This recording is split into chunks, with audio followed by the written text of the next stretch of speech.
मैं तो कहूंगा साहब, आप जो बड़ी बड़ी मूछ रखते हैं जनरल जेडी बख्शी साहब, अगर आप असली बाप की औलाद हैं, अगर आपका असली खून है, तो मैं आपसे अपील करता हूं, आपको जो ना उस वेश्या जैसी लेडीज को कुछ न कुछ कहना चाहिए। अगर आपके मुंह से अगर कुछ नहीं निकला तो मैं यही कहूंगा कि आपका खून असली हो ही नहीं सकता, आप एक सच्चे सैनिक हो ही नहीं सकते, आप फालतू के जो ना दलाल हो बीजेपी के, क्योंकि बीजेपी की औकात सपोर्ट करती है और आप उसके खिलाफ आपकी बोलने की औकात नहीं है। चैलेंज करते हैं कि आप दोबारा अपना मुंह मत खोलना, नहीं तो आपके मुंह के ऊपर काली पोतने सुबेदार चौहान आएगा, आपकी औकात और रोक के दिखा देना।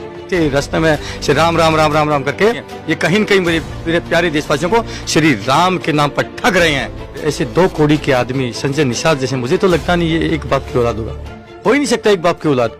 ऐसे गंदे खून की पैदाइश को आप लोग निकाल के फेंकिए, ये बहुत गंदा, इसने एक चरित्र के ऊपर दाग लगाया। ये श्री राम का जो नारा लगा रहे हैं, ये कहीं न कहीं दोगले चरित्र के हैं बीजेपी भी, मुझे कहने में कोई संकोच नहीं है, मुझे कोई गुरेज नहीं है। आपके अंदर भी अगर असली खून होगा मेरे प्यारे सैनिक भाइयों, आग लगा लो। आप देखिए, और ऐसी वेश्या जैसी एक औरत को और आज बीजेपी पद्मश्री से अवार्ड दे रही है। उनको क्या पता था एक 2 कौड़ी की तुम जो पैदा कर रहे हो लड़की, ये जाकर के ठुमके मारने वाली और एक वैश्या का काम करने वाली जो है, इस प्रकार के उन शहीदों को इतना अपमानित करेगी। और हम यकीन दिलाते हैं अपने प्यारे वतनवासियों को, आज मेरा देश बारूद के ढेर पर खड़ा है साहब, मेरा देश बारूद के ढेर पर है। थोड़ी सी चिंगारी लगेगी, इस देश के अंदर कत्लेआम हो जाएगा, इस देश का एक हरामजादा नेता नहीं मरेगा। मेरे देश के अंदर मेरे आम आदमी, मेरे भाई, वो कट के मर जाएंगे। इस देश को टुकड़े टुकड़ों में तोड़ दिया इन गद्दारों ने, भाई से भाई का दुश्मन बना दिया। ऐसे ही अखंड भारत बनेगा मेरा।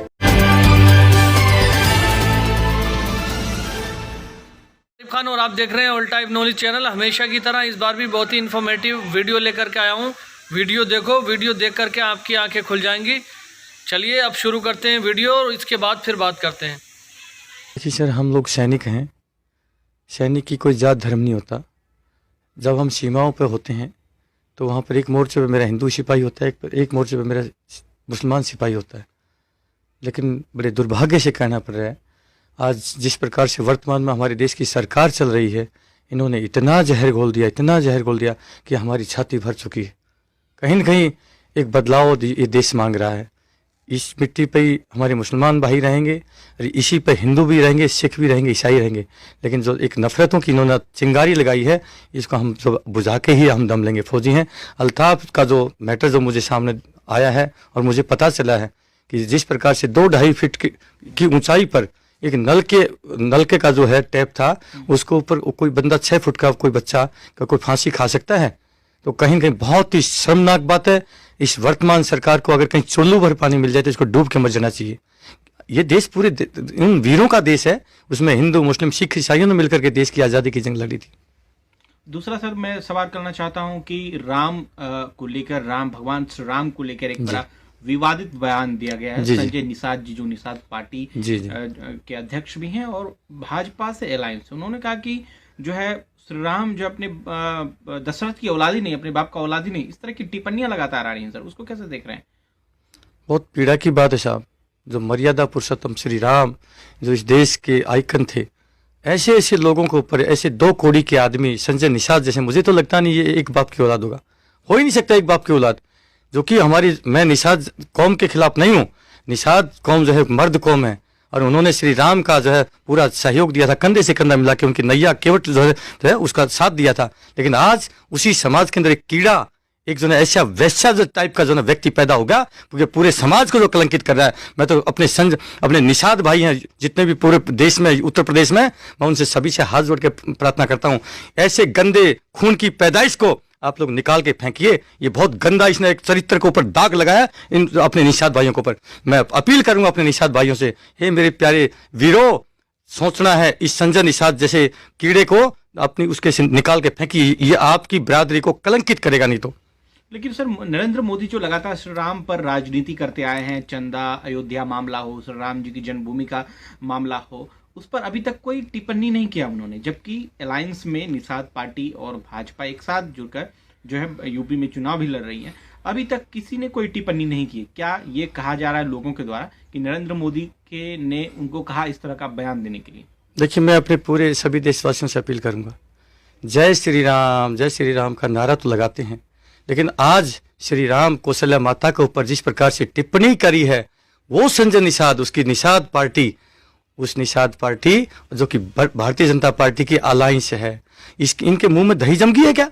उस व्यक्ति को अगर ये अपने साथ अलायंस करते हैं तो मैं पूरे देश के मेरे उन वीरों से, उन अपने हिंदुओं से अपील करूंगा, हे मेरे प्यारे वीरों, आप सच्चे खून के नहीं हैं। अगर आपने इस संजय निषाद को और भारतीय जनता पार्टी को, अगर इन्होंने उसके ऊपर एक्शन लेकर के अपनी पार्टी के से बाहर नहीं निकाला, तो आप मान लीजिए ये श्री राम का जो नारा लगा रहे हैं, ये कहीं न कहीं दोगले चरित्र के हैं। बीजेपी भी, मुझे कहने में कोई संकोच नहीं है, मुझे कोई गुरेज नहीं है, ये कहीं न कहीं मेरे प्यारे देशवासियों को श्री राम के नाम पर ठग रहे हैं। तो आप लोगों को सचेत होने की जरूरत है मेरे प्यारे देशवासियों। ये बहुत बड़े कालनेमी राक्षस हैं। जैसे राक्षस था, और जब हमारे हनुमान जी बूटी लेने जा रहे थे, रास्ते में श्री राम राम राम राम राम करके वो ठग जो है उसको ठगने की कोशिश कर रहा था, किसी तरह लेट हो जाए। आज ये जो है श्री राम का नाम का चोला पहन करके डुप्लीकेट राम भक्त आज सत्ता में बैठे हैं साहब। इसलिए आप लोगों से मेरी प्रार्थना है, आप लोगों को पहचानने की जरूरत है साहब। कैसे बचाएंगे सर देश को? आप तो फौजी हैं, सरहद पर बहुत जाने दिए हैं, आपने तो देखा भी, गोली भी चलाई होंगी, लेकिन आपके पीठ पीछे हिंदुस्तान में लग रहा है कि पूरा हिंदुस्तान डूब रहा है। आप बॉर्डर पे देश को बचाएंगे या कैसे बचाएंगे? जो लोग सिविलियंस मारे जा रहे हैं, राइट्स में, कम्युनल राइट्स में, अल्ताफ हो गया, अभी त्रिपुरा में राइट्स दंगा, तमाम लोग मर रहे हैं, उसको कैसे बचाओगे सर? देखिए, जब वक्त आ जाता है, हर चीज़ का एक समय होता है। जब बोलते हैं ना पाप का घड़ा भर जाता है तो वो फूटता ही फूटता है। अब इन नेताओं का पाप का घड़ा भर चुका है। मैं गारंटी से कहता हूँ साहब, जब हम नादान उम्र में सेना में जाते हैं, वहाँ पर 18 से 21 साल जब हमारी आयु होती है, पढ़ते लिखते हमारी 18 से 21 साल आयु हो जाती है, हमें किसी प्रकार का कोई, हमारे मनों में किसी के प्रति कोई द्वेष नहीं होता, जाति का, धर्म का, मजहब का। हम 30-30 साल देश की सीमाओं की रक्षा करते हैं, गोलियां खाते हैं। लेकिन जब हम जिस समाज को छोड़ के गए थे, 30 साल 35 साल बाद में जब अपने वतन में लौटते हैं, तो अब आके देखते हैं कि मेरे देश का जो भाईचारा था, प्यार मोहब्बत थी, वो नहीं बचा। हमारी छाती में सब आग लगी पड़ी। मैं ईमानदारी से कहता हूँ, इन हरामखोर नेताओं ने इस देश का भाईचारा खा लिया। और हम यकीन दिलाते हैं अपने प्यारे वतनवासियों को, आज मेरा देश बारूद के ढेर पर खड़ा है साहब, मेरा देश बारूद के ढेर पर है।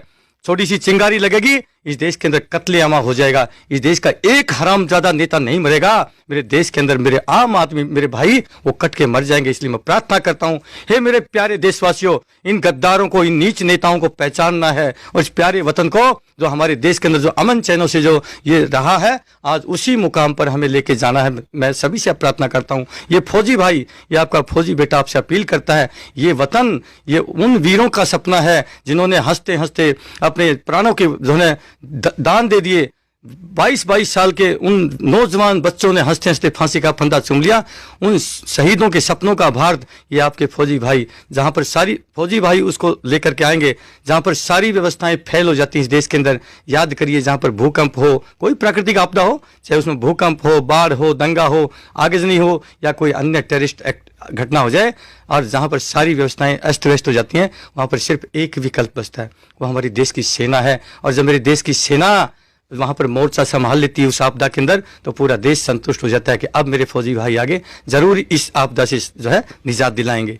इसलिए मैं कहूंगा कि आप अपने फौजी भाइयों पर, अपने फौजी वीरों पर आप विश्वास करिए। आ चुके हैं मैदानी जंग में, ये आपके फौजी बेटे, आपके फौजी भाई। फौजी कभी देश का सिर नहीं झुकने देता, ये फौजी कभी देश का अपमान नहीं होने देता। अब वक्त आ चुका है, हमारी कोई औकात नहीं थी, कि हमारे मन में कभी नेता बनने की कोई शौक नहीं था, और ना ही कभी ऐसा सोचा था। लेकिन ये माँ भारती हमें पुकार रही है, ये माँ भारती आज लाला हित है, उसने हमें पुकारा है, मेरे प्यारे सैनिक भाइयों, आइए मुझे बचाइए इन राक्षस रूपी और भस्मासुरी रूपी नेताओं से। सर, कंगना रनौत ने जो है एक बयान दिया है कि 1947 जो है वो आज़ादी भीख में मांगी गई है, असली आज़ादी तो 2014 में नरेंद्र मोदी के आने के बाद मिली है। सर, उसको कैसे देख रहे हो? आपकी बलिदान तो खाली हो गई, आप फालतू में बॉर्डर पर जान दे रहे थे। सर भाई साहब, बड़ी पीड़ा है, इस देश के अंदर ऐसे ऐसे लोग पैदा हो गए। मतलब आप पूरा देश उन वीरों को आज भी जो है टी शर्ट पहन के, भगत सिंह, सुखदेव, राजगुरु, मंगल पांडे, अशफाकुल्ला खान, हमारे और आज़ादी के क्रांतिवीर हमारे नेताजी सुभाष चंद्र बोस, ऐसे ऐसे वीरों का बलिदान आज उस 2 कौड़ी की कंगना रनौत ने उसको ऐसे बोल दिया।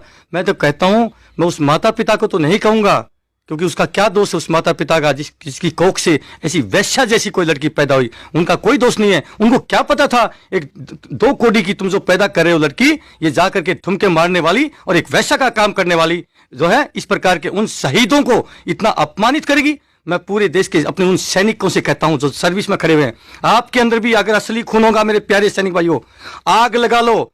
आप देखिए, और ऐसी वैश्या जैसी एक औरत को और आज बीजेपी पद्मश्री से अवार्ड दे। करता हूं दोस्तों, वीडियो आपको अच्छी लगी होगी। वीडियो अच्छी लगी हो तो चैनल को सब्सक्राइब करके बेल आइकन पर ऑल का बटन सेलेक्ट कर देना। इसी तरह की और भी अच्छी अच्छी वीडियो आप लोगों के लिए लेकर के आते रहूँगा, ताकि आपको जानकारी मिलती रहे, पल पल का अपडेट मिलता रहे। धन्यवाद। इंशाल्लाह फिर मुलाकात होगी। खुदा हाफिज़।